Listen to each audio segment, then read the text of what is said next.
नमस्कार, मैं हूं आकांक्षा और आप देख रहे हैं आईबीसी 24 मध्य प्रदेश के बेहद खास बुलेटिन। मध्य प्रदेश में आज क्या हुआ खास में आप सभी का स्वागत है। तो सिर्फ 24 मिनट में मध्य प्रदेश की हर एक बड़ी खबर का पूरा अपडेट आप तक पहुंचाएंगे।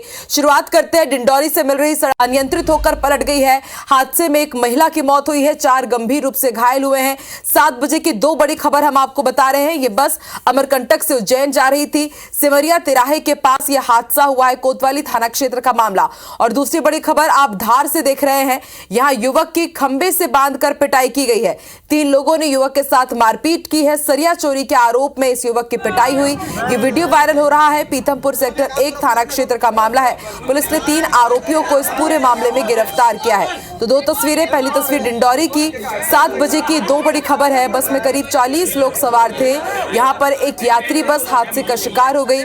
इसमें एक महिला की मौत हुई है। दूसरी तस्वीर आप देखिए धार की। यहां पर सरिया चोरी के शक में एक युवक को खंबे से बांधकर किस तरह से पीटा जा रहा है, ये तस्वीरें किसी के भी दिल दहला दे। 3 आरोपियों की गिरफ्तारी हुई है धार में। पीथमपुर सेक्टर 1 थाना क्षेत्र का ये मामला है।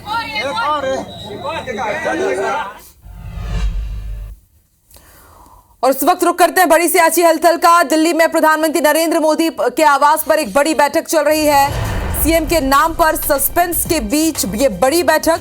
पीएम आवास पर बैठक में केंद्रीय गृह मंत्री अमित शाह भी शामिल हुए। 3 राज्यों के सीएम पर इस वक्त मंथन जारी है। 3 राज्यों में सीएम के नाम का ऐलान होगा और उसके पहले एक के बाद एक कई बड़ी बैठकों का दौर जारी है। आज सुबह ही विधायक दल की बैठक हुई और अभी इस वक्त पीएम हाउस में, पीएम आवास में बड़ी बैठक, जहां केंद्रीय गृह मंत्री अमित शाह भी शामिल हैं।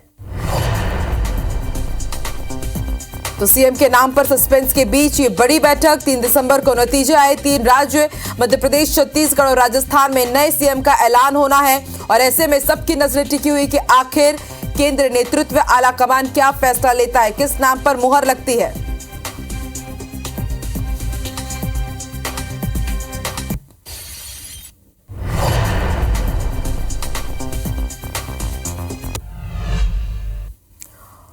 और अगली बड़ी खबर भी आपको दिल्ली से ही बता दें। कल केंद्र पर्यवेक्षकों के नामों की घोषणा होगी।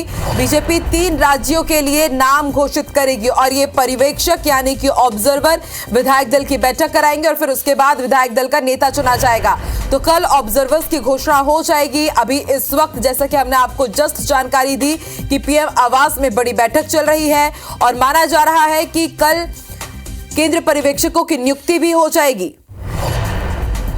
3 राज्यों के लिए केंद्रीय पर्यवेक्षकों की नियुक्ति होगी और कल देखने वाली बात होगी कि ऑब्जर्वर कौन होते हैं और फिर उसके बाद जो सीएम का नाम है कब तक ऐलान हो सकता है।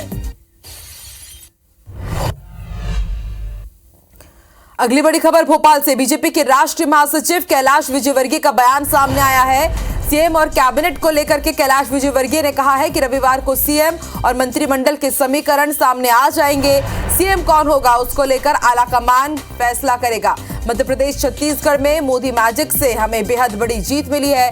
लाडली बहना जैसी योजनाओं से भी हमें जीत मिली है। तो सीएम और कैबिनेट को लेकर एक बड़ा बयान दिया है कैलाश विजयवर्गीय ने। कैलाश विजयवर्गीय अभी बीते दिनों दिल्ली में थे। प्रधानमंत्री नरेंद्र मोदी से उन्होंने मुलाकात की। बीजेपी के राष्ट्रीय अध्यक्ष जेपी नड्डा से उन्होंने मुलाकात की और अब वो वापस लौटे हैं और इस दौरान उन्होंने एक बड़ा बयान दिया है। उन्होंने कहा कि कैबिनेट और सीएम को लेकर के रविवार तक समीकरण सबके सामने आ जाएंगे। तो सीएम और कैबिनेट को लेकर कैलाश विजयवर्गीय का ये बेहद बड़ा बयान। उन्होंने कहा है कि रविवार को सीएम और मंत्रिमंडल के समीकरण सामने आएंगे, यानी कि माना जा रहा है कि शायद रविवार को सीएम फेस का ऐलान हो सकता है और उसके साथ ही कैबिनेट कौन होगा इसको भी लेकर के कई बड़े कयास लगाए जा रहे हैं। और उन्होंने ये भी कहा है कैलाश विजयवर्गीय ने कि सीएम को लेकर के आलाकमान ही फैसला लेगा और रविवार तक पिक्चर साफ हो जाएगी।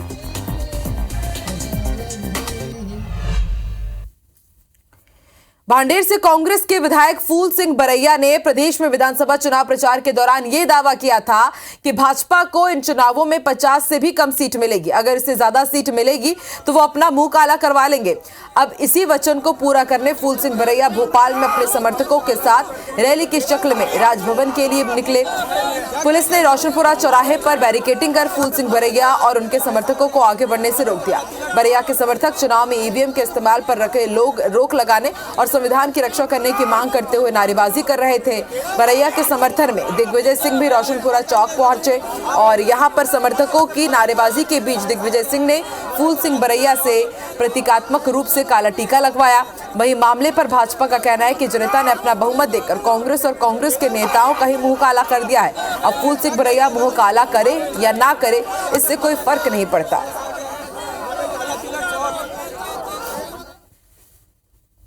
हमारी लड़ाई भारतीय संविधान को बचाना है और लोकतंत्र को बचाना है और ये लड़ाई हमारी निरंतर चलती रहेगी। बाबा साहब अंबेडकर के सपनों को पूरा हमें करना है। कांग्रेस के हाथों से सरकार छीनने वाली जो पार्टी भाजपा है वो इतनी कमजोर दिमाग की नहीं है। अच्छा। वो आपको कोई मौका दे कहने का, वो तो लूटेंगे और साहूकार कहला जाएंगे। अब ये फैसला हमारी पार्टी में होगा तो हम लोग जैसा फैसला होगा वो काम करेंगे। मुंह तो जो कांग्रेस को लीड कर रहे थे, जो कैंपेन को लीड कर रहे थे, उनके जनता ने काले कर दिए हैं। कोई काला टीका लगाने से मुंह काला नहीं होता है। लोकतंत्र में जनता जिन्हें नकार देती है उनके मुंह भी काले ही माने जाते हैं। तो बरैया जी का तो इसमें दोष नहीं है, परंतु दुर्भाग्य यह है कि ठीकरा उन पर ही फूटा है। मध्य प्रदेश में कांग्रेस की करारी हार के बाद आला कमान समीक्षा करने जा रहा है। कांग्रेस के राष्ट्रीय अध्यक्ष मल्लिकार्जुन खड़गे ने मध्य प्रदेश कांग्रेस के नेताओं को दिल्ली तलब किया है। बैठक शुक्रवार शाम 4 बजे से शुरू होगी। इस बैठक में PCC chief Kamalnath, doctor Govind Singh, Digvijaya Singh के अलावा उमंग सिंघार, कमलेश्वर पटेल, ओमकार सिंह मरकाम को भी बुलाया गया है। चुनाव हार चुके जीतू पटवारी और पूर्व पीसीसी चीफ अरुण यादव को भी बैठक में बुलाने की अटकलें हैं। बैठक में न सिर्फ हार के कारणों पर मंथन होगा बल्कि नेता प्रतिपक्ष के नाम पर भी चर्चा होनी है। कि राष्ट्रीय कार्यकारिणी की बैठक है, उसमें सभी महासचिव सचिव सभी लोगों को बुलाया है, सीडब्ल्यूसी मेंबर। उस पर समीक्षा भी होगी, भविष्य की लोकसभा को लेकर रणनीति को लेकर भी चर्चा होगी। दिल्ली में हुई केंद्र नेतृत्व की बैठक में फिलहाल जो बातें सामने निकल आ रही है उनमें नए चेहरे को मध्य प्रदेश की कमान सौंपने पर ज्यादा जोर देने की बात कही जा रही है और इसी को लेकर मध्य प्रदेश में मिली धमाकेदार जीत में मुख्यमंत्री पद को लेकर मंथन चल रहा है। कैलाश विजयवर्गीय फिर इस दौड़ में है। वहीं कैलाश विजयवर्गीय भी अपनी ओर से पूरा जोर लगा रहे हैं। जीत के बाद विजयवर्गीय दिल्ली में डेरा डाले हुए हैं। उन्होंने केंद्रीय गृह मंत्री अमित शाह और बीजेपी के राष्ट्रीय अध्यक्ष जेपी नड्डा से भी मुलाकात की। वरिष्ठ पत्रकार राजनीतिक विश्लेषक अरविंद तिवारी का कहना है कि कैलाश विजयवर्गीय ने जिस तरह पार्टी को जिताने में महत्वपूर्ण भूमिका निभाई है, मुख्यमंत्री पद के लिए विजयवर्गीय प्रबल दावेदार माने जा रहे हैं। क्षेत्र इस विधानसभा को नंबर 1 बनाना है। अब मैं आपके आशीर्वाद से पार्टी ने मुझे विधायक का चुनाव लड़ाया तो मैं खाली विधायक तो नहीं रहूंगा ना, कि खाली विधायक ही रहूंगा। देखिए, निसंदेह कैलाश विजयवर्गीय बहुत कद्दावर लीडर हैं और मालवा निमाड़ में बीजेपी के इलेक्शन कैंपेन को उन्होंने लीड किया था। खुद तो बड़ी जीत अंतर से जीते ही हैं, मालवा निमाड़ में भी इस बार बहुत ज़बरदस्त सफलता मिली है। तो मुझे लगता है कि इस कारण भी कैलाश विजयवर्गीय का दावा मजबूत है। दूसरा, पार्टी ने कैलाश विजयवर्गीय को जो जो चुनौतियाँ दी है, जो जो दायित्व सौंपा है, उसमें वो खरे उतरे। तो दावा कैलाश विजयवर्गीय का बहुत मजबूत है। भोपाल में आज कांग्रेस एमएलए उमंग सिंघार ने दिग्विजय सिंह से मुलाकात की। दिग्विजय सिंह ने उनसे मिलकर माफी मांगी। उमंग ने दिग्विजय सिंह को सरकार गिराने का जिम्मेदार बताया था। साल 2018 में कांग्रेस की सरकार गिरी थी, तब उमंग सिंघार ने कहा था कि दिग्विजय सिंह पर्दे के पीछे से सरकार चला रहे हैं। कुछ दिन पहले उन्होंने ट्वीट से माफी मांगी और अब वो उनसे मुलाकात करने के लिए उनके घर भी पहुंचे।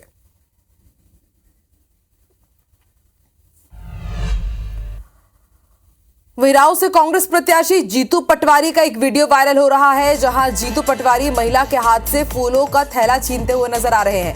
वीडियो में युवक को उन्होंने जबरदस्ती माला भी पहनाया। चुनाव में हार के बाद क्षेत्र में दौरे पर निकले थे जीतू पटवारी और इस दौरान माला पहनाने के बाद उन्होंने ये भी कहा कि कुछ गलती हो तो बता दीजिए।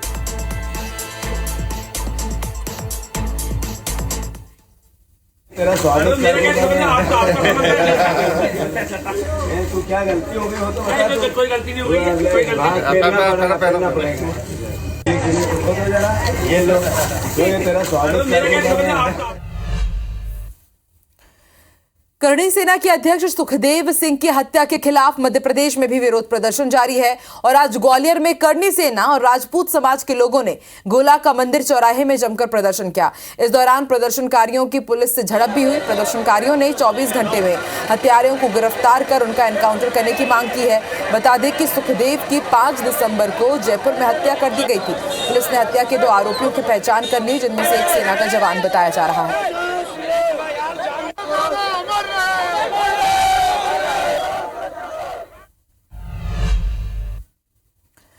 सैलाना से भारत आदिवासी पार्टी के विधायक कमलेश्वर डोडियार विधानसभा का चार्ज लेने के लिए कड़कड़ाती सर्दी में 350 किलोमीटर बाइक पर चलकर दोस्त के साथ भोपाल पहुंचे। कमलेश्वर एक गरीब परिवार से आते हैं और यहां तक पहुंचने के लिए उन्होंने कड़ा संघर्ष किया है। कमलेश्वर के माता पिता मजदूर थे और यहां तक पहुंचने के लिए उन्होंने कड़ा संघर्ष किया और कुछ इसी तरह का सफर भी। बड़ा सपना नहीं है मेरा, विधायक बन गया हूँ, लगभग मेरा सपना साकार हुआ है, तो इसलिए संघर्ष तो करना पड़ता है। देखो ना, कई दफ़ा खाने पीने की व्यवस्था नहीं थी, कई भूखी प्यासे रातें भी गुजारी है, रहने की व्यवस्था नहीं थी, कहीं बाहर भी सोए हैं और मेरा खुद की झोपड़ी बनी हुई, घर भर मेरा है नहीं, तो संघर्ष तो है, देखो बहुत संघर्ष किया, कोई दिक्कत नहीं।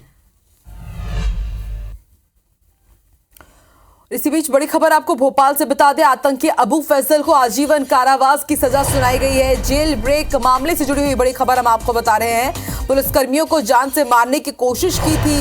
साल 2013 में खंडवा जेल ब्रेक के दौरान इसने कोशिश की थी। साल 2016 में एनकाउंटर में अबू फैसल के कई साथी मारे गए थे, लेकिन ये बच गया था और अब आजीवन कारावास की इसे सजा सुनाई गई है।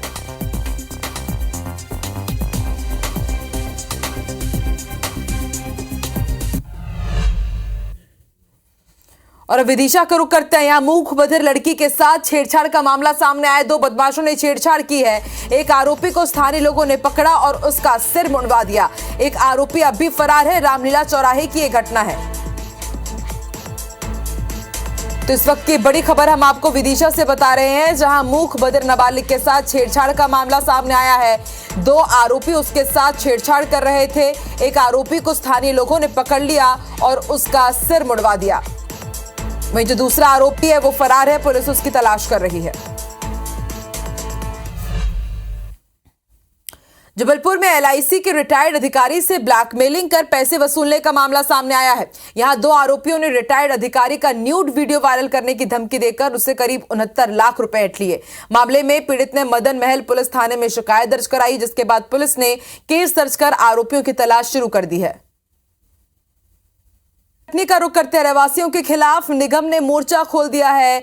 नगर निगम कार्यालय का घेराव किया। शिवाजी नगर के रहवासियों ने यहां पर घेराव कर निगम के खिलाफ आक्रोश जाहिर किया है। क्षेत्र में सड़क की मांग को लेकर ये प्रदर्शन कर रहे हैं। निगम कमिश्नर की अर्थी रखकर विरोध जताया जा रहा है। तो कटनी की तस्वीरें आप देखिए, किस तरह से यहां पर सांसद विधायक मुर्दाबाद लिखा है। निगम के खिलाफ इनका यह आक्रोश है। सड़क की लंबे अरसे से ये मांग कर रहे हैं। आचार संहिता हटते ही आप देखिए किस तरह से यहां पर जोरदार प्रदर्शन किया गया है निगम के खिलाफ। और ये तस्वीरें बयां कर रही है कि यहाँ के लोग इतने आक्रोशित क्यों। आप देखिए बारिश के सीजन में किस तरह के हालात यहां पर हो जाते हैं।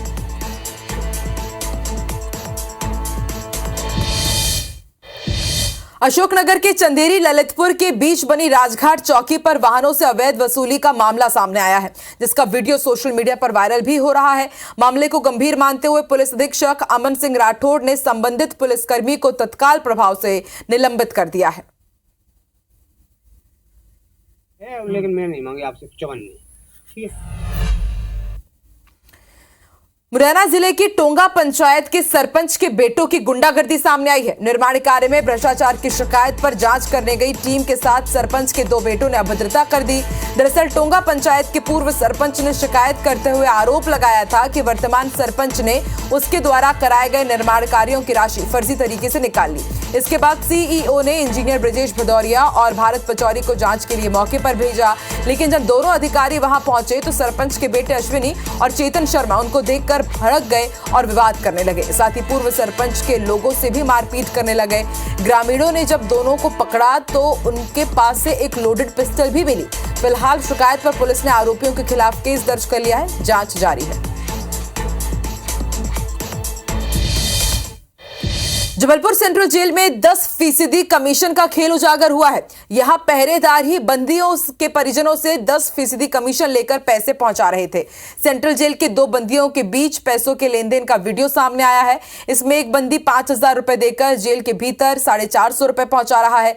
33 सेकंड के इस वीडियो में एक व्यक्ति पहले कुर्सी पर बैठे बंदी को 500 के 9 नोट देता है और इसके बाद 500 का एक नोट अलग से उसे देता है। नोट के साथ एक पर्ची रहती जिसमें जेल में बंद कैदी का नाम और बैरक नंबर लिखा होता है। वीडियो वायरल होने के बाद अब जेल प्रशासन ने उजियार नाम के बंदी को खुली जेल से बंद जेल में कैद कर दिया है। वहीं कपड़ों की तलाशी के लिए तैनात बंदी नागेंद्र को यहां से हटाकर उसे बंदियों को मिलने वाली माफी की सजा से वंचित कर दिया है। हालांकि अब तक वो मोबाइल नहीं मिला है जिससे इस वीडियो को रिकॉर्ड किया गया। मोबाइल तो ऐसा कुछ मिला नहीं है। सर्चिंग की जाती है बाकायदा, जो भी बंदे को सामान जाता है परिजन देते हैं, पूरी सर्चिंग की जाती है। मोबाइल जो मिला है वो गलत सूचना है। दूसरा जो वीडियो वायरल है इस संबंध में मैं कहना चाहूँगा कि बंदी उजियार जो खुली जेल का है उसको खुली जेल से सस्पेंड करके बंद जेल में रख दिया गया है और नागेंद्र बंदी जो है जिसको बंदियों के परिजनों को कपड़े जमा करने के लिए लगाई गई थी, दोनों बंदियों को उनके इस टाइप के कृत्य के लिए जेल अपराध से दंडित किया गया। शहडोल का रुख करते हैं। बड़ी खबर बता दें, युवक की हत्या की 3 आरोपियों की गिरफ्तारी हुई है। दोस्तों ने मिलकर ही युवक को मौत के घाट उतार दिया। शराब पीने के दौरान 4 युवकों में विवाद होता है। विवाद में बैजनाथ को मौत के घाट उतार दिया गया था।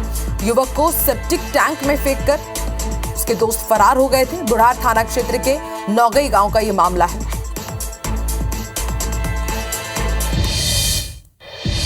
सिंगरौली से बड़ी खबर, 2 पक्षों में जमकर मारपीट हुई है। जमीन विवाद के चलते यहां पर मारपीट हुई है जिसमें 3 लोग घायल हुए हैं। घायलों को जिला अस्पताल में भर्ती कराया गया। कोतवाली थाना के खजूरी गांव का यह मामला है।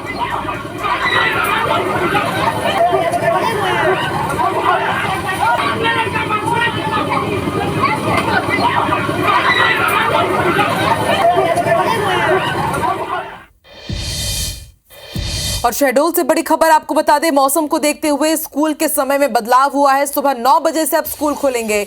नर्सरी से 5th तक के स्कूल अब सुबह 9 बजे से खुलेंगे। कलेक्टर ने इसके लिए आदेश जारी कर दिए हैं।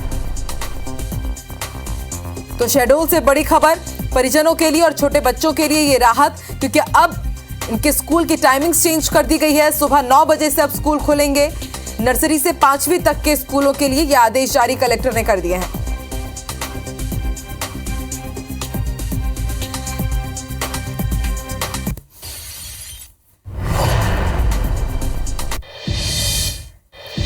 और इसी के साथ इस बुलेटिन में फिलहाल इतना ही। आगे देखिए छत्तीसगढ़ी भाषा का नंबर 1 बुलेटिन हमर बानी हमर गोट राहुल सिन्हा के साथ। मुझे दीजिए इजाजत। नमस्कार।